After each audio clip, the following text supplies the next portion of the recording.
Welcome to part 5 of Today Focused Living and simple practices you can do every day, that I do every day, to really transform your experience of life.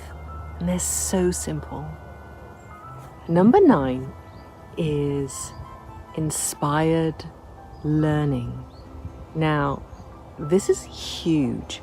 Most of us only know the educational system, and this tends to be very rigid, very structured, oftentimes focused on taking exams, seeing how well you can memorize things, and doesn't take into account the different styles of learning that we all have a preference for. What do you think of when I say science or history, for example, or art or music? Often we don't realize what a profound effect our education and our schooling has had on our view of these topics. I know, speaking for myself, if you had said the word science to me a few years ago, I would have thought I'm no good at that. Actually, science is all about the miracle of life. Nature, the stars, the human body, animals, water, the weather, the constellations, the trees and the flowers. When you think about it, there's nothing boring in all of that, only if we make it so.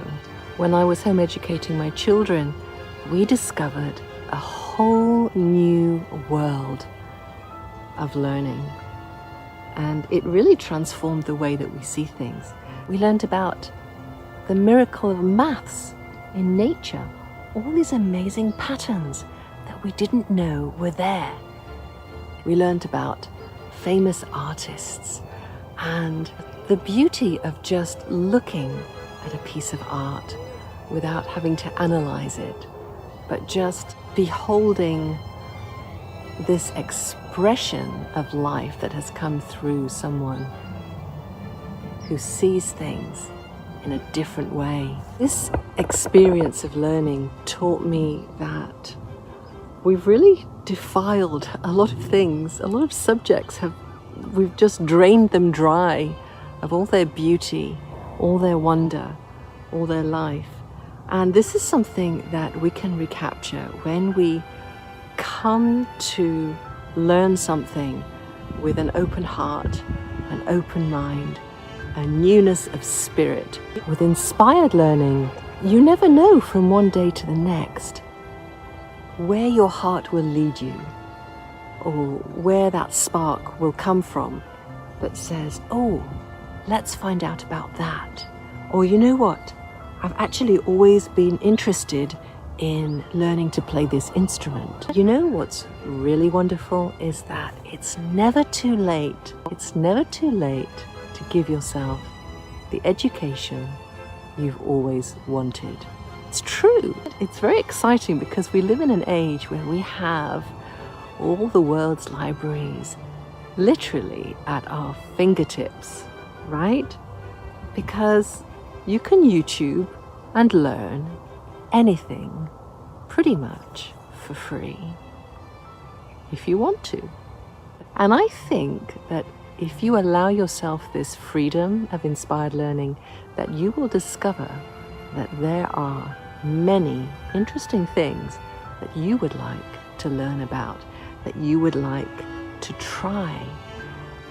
And because of the safety of focusing on today, not having to worry about the story of your past, not having to worry about if you start something, whether you can carry on with it and see it through, all those things don't matter. You're just really in this moment, making the most of this day of your life, which, remember, today is really the only day you ever have. You actually never know where inspired learning or delight-led learning is going to lead you. In 2015, I bought myself a selfie stick and started making videos. My mother decided at 63 she wanted to learn to play the guitar. She got me to teach her a few chords, and she ran with it. She doesn't have to play on a stage, but she knows enough to be able to enjoy playing the songs that she loves to sing. And isn't that what matters? So I always went through life thinking, I can't paint. I'm no good at painting.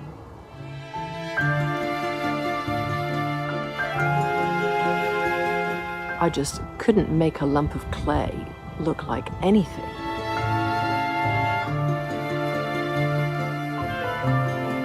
What are some of your school stories, I wonder, and how have they subconsciously affected how you live today? This is really the important thing here. This is the key, to notice how that story of your past affects how you live your life today. So what is it you've always wanted to learn? What is it that you feel drawn to? Follow that. Look into that. And don't be afraid to try new things. Don't be afraid to do things the way you do them. You know, we do have this unhelpful habit of judging everything, criticizing everything, evaluating everything. But that's really not the best way to live life. All this self-judgment and self-criticism puts a damper on our learning experience and on our joy of living, really. Number 10 is journaling, a wonderful way to express your creativity. Now, there's so many different kinds of journaling. There's bullet journaling, minimalist journaling, junk journaling, art journaling, nature journaling, all kinds of different creative types of journaling. Now, personally, I don't like to limit myself.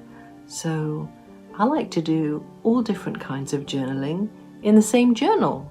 But the beauty of it is you get to do it your way.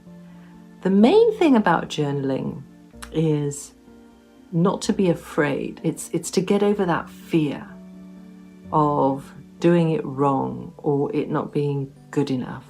Fortunately, today, you don't need to compare yourself to anyone.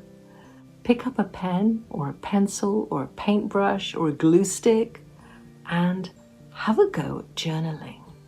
See what you enjoy. There's so many benefits, so many benefits. Explore your creativity in a safe and enjoyable way.